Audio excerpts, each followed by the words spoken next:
Okay, we're continuing here in the Orchos Yosher in Tefillah in prayer.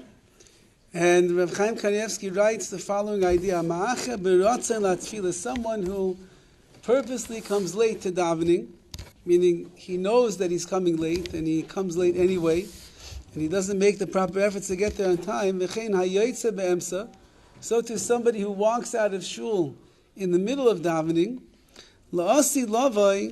He quotes over here a Sefer Hasidim that says that in the future, which means when Mashiach will come, and there will be the rebuilding of the Beis HaMikdash, which everybody's been hoping and waiting for thousands of years. Finally, we'll have a place that we can go to daven to the Rebbeinu Shalom and gather all together as one, and the Kohanim will be doing their Avodah, the Levim will be singing their songs, Klal Yisrael will be bringing korbanos and davening to Hashem. La'asi lava, this person who came late, somewhat purposely, to davening, or he walked out in the middle. So while he's standing in the Beis HaMikdash with the rest of Klal Yisrael, so excited to be there, so exactly how it's going to work, I don't know, but he will be sent out, he will be banished from the Beis HaMikdash in the middle of Tefillah, he'll be banished from there at the end of Tefillah. They'll make sure that if he didn't give it the merit in this world, he won't have the merit in the world to come. In the Yerushalmi, in the Yerushalmi Gemara, in Bracha, it says, Kol she'ein nichnas lebeis hakneses ba'olam hazeh. Anyone who does not enter into a Beis HaKnesses, he doesn't come into shul in this world, which means that he doesn't make the effort necessary to come into shul for davening. Ein nichnas ba'olam haba. There'll be a Beis HaKnesses, there'll be a shul in Shemayim, and he won't even be able to get a seat in that world. We told over the story, I believe, with Rabbi Victor Miller's Zatzal, that he was once walking to shul on Shabbos with somebody else, and there was a dog that was following them on the way to shul. And everywhere they went, the dog followed them. They went to the right, the dog went to the right, they went to the left, they went to the left. They finally got to shul, and Rabbi Victor Miller opened the door of the shul to go inside, and the dog tried to run into the shul already, as well. So Victor Miller closed the door on the dog's face, and he said, no! And he told his friend, come in, and they went in and left the dog outside. So he said, this dog was a neshama from a person that in this world didn't go to shul, and there in that world, you can't get in. So he was sent back in Israel to try to get into shul. He was in the body of a dog, he couldn't get in. So therefore he was saying that a person should make efforts in this world to try to enter into the shul. Gedoyla tefillah yosem min hakarbanos. Tefillah is greater than karbanos, than sacrifices. V'yosem ma'asim tovim. Tefillah, prayer, is even better than ma'asim tovim, good deeds. V'yesh oimim, there are those that say af yosem mitalmud Torah. There are those that say that davening, tefillah, is even greater than Talmud Torah, than learning. That's the Gemara Megillah, that you can learn that in one way. The Midrash says there's nothing greater than tefillah. That's how awesome the opportunity is that a person has to pray. We have to appreciate and value what we have.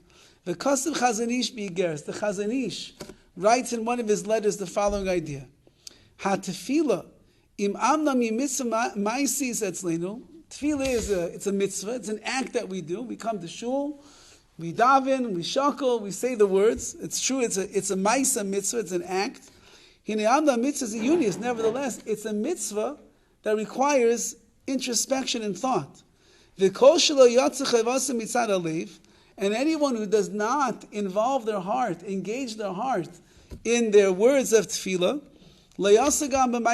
so then the action of moving the lips doesn't accomplish anything either.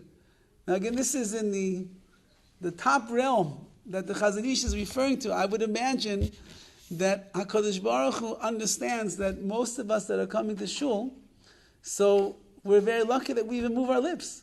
That's already a big milah. You come to shul, you move your lips. That's already, Hashem says, wow. In Tarzana they move their lips, Baruch Hashem. So if a person moves their lips, that's already, you're half the way there. But the Chazon Ish is saying, for those people that move their lips on a regular basis, and they could be ma'ayin, they could look into the words of tefillah, and then they don't say the words with their heart involved, so then the act of tefillah accomplishes nothing. Our tefillahs accomplish when the heart is in it, like the Gemara says, Rachmana liba boy. HaKadosh Baruch Hu wants the hearts of a person. Like it says, She'ein tefillah la'avodah b'libay shel adam. Tefillah itself is only a service of the heart. Kamo she'omer, like it says, ula'avdai b'chol levavechem. We just had in the parsha. You have to serve HaKadosh Baruch Hu b'chol levavechem, with all of your heart. Ezehi avodah shebalev. The Gemara in Taanis asks, what is the avodah? What is the service that is done with the heart? And the Gemara answers, tefillah. Tefillah is an avodah, is a service that is done with one's heart. So if you don't do the service of tefillah with your heart, so that's the Chazon Ish is saying, then you didn't do tefillah. Tefillah is with your heart. If your heart is not involved, so then there is no tefillah. It's just the moving of the lips. Is it possible that one's prayers are going to be effective? Just because he has a treasure house of words that he says, his mouth is just prattling away the words. Mitzvah's tefillah, the mitzvah of tefillah is the chabed b'peh, v'alev rochaik. What your mouth is going to be heavy with all of the words of prayer, but your heart is going to be far away from what the meaning is, what the intention is, what the kavanah is behind it. Halayis ba'is chet al pesha, says I believe that this is Rav Chaim Kanievsky who's speaking already here, or no, maybe this is still the Chazon Ish in his letter. The Chazon Ish says that a person who comes and he davens and he has no kavanah, he has no intent in mind, so he's just adding on to the pekalach of sins that he has. Ad kan l'shonu, those are the words of the Chazon Ish. The kol shek, and then the Rav Chaim Kanievsky adds the following thought: all the more so, haba b'tchila b'kavana. If a person comes to shul with fully aware of understanding, he comes late.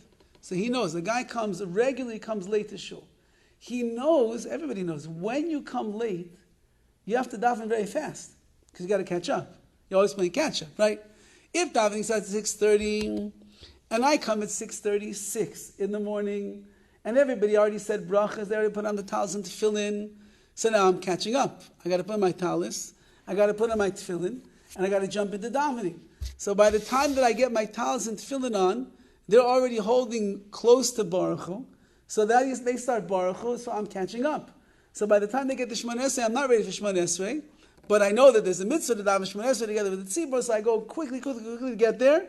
So then what happens? You get into Shemona Esrei, you're already on warp speed. Once that you're in warp speed mode, you cannot slow down. The train doesn't stop. So you're going and going and going like this. Who has kavanah? Who has any intention? Who has any thoughts when they're davening at that point? Says Rav Chaim Kanievsky. So therefore, a person who does that, it's impossible to have kavanah, to have intention at all in the middle of at all during that davening. Now there is one hope that we have, which is the mashal of the Horowitz Chaim. The Horowitz Chaim says a very famous mashal.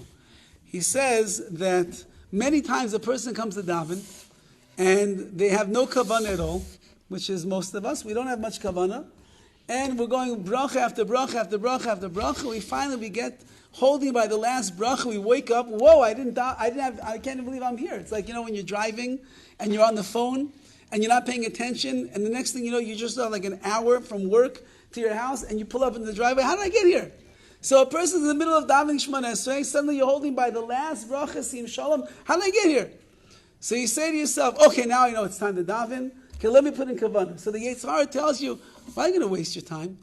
You already davened 18 brachas without kavanah. Do you think it really matters one bracha with kavanah? Just finish off already. Come on, finish off with everybody else. So the Horowitz Chaim says over the famous mashal, and he says that imagine there was a fellow who saved the king. And the king said, I'm going to give you a reward. The reward is, you have 24 hours in my private treasure chest, treasure chambers of the king, the private chambers of the king's treasures. I'm giving you a big bag. You have 24 hours. Whatever you can get into that bag, it's all yours. You can keep it. You can walk away with it. So the guy's very excited, goes into the treasure house of the king. He's got this bag. He sees all the gold and the silver and the jewels and the rubies and the diamonds all sparkling. And he looks at his watch. I'm a little bit hungry. I got 24 hours over here. My wife packed me a nice lunch, tuna fish sandwich. Let me sit down and have some lunch first. He eats lunch. He drinks a little bit. He gets a little bit tired after he eats. He says, you know what, I'll take a little nap right now. Anyway, I have 24 hours left, so after the nap, I'll wake up. And it goes on like this for the whole day. I'll just do this, I still have time. He loses track of time. Suddenly there's a knock on the door of the treasure house, and the servants tell him, you have 5 minutes left. And he looks at his bag, and his bag is empty. So what does he do in the last 5 minutes? He goes and he grabs everything that he possibly can, and he puts it in that bag. He walks out, and they see in his bag is almost empty. They say, you fool, you had 24 hours, you could have walked away with so much. But he looks in the bag and he says, Baruch Hashem, at least I walked away with something. Says the Horowitz, that's the same exact thing by Tefillah. HaKadosh Baruch Hu gave us a tremendous opportunity to be able to daven to Him. We say every word is gold, it's silver, it's diamonds, it's rubies in the eyes of HaKadosh Baruch Hu. And we have 19 brachas, shachris, mincha, marv to give over to Hashem. But we always have something else on our mind, and other things are going on, and we don't have all the kavanas. We finally get towards the end, we wake up, I have one bracha left. Says the Rav Chaim, load up that sack with as much kavanah as you possibly can, because you'll end up walking away with all the gold and all the jewels and all the rubies and the diamonds of Tefillah. So the Rav Chaim Kanievsky is saying is, if you come in late, it's really hard to slow the train down and start having kavanah. But at the end of the day, we have to try our best to daven. We'll speak more about the kavanah, but try our best to muster up whatever kavanas we can in our davening.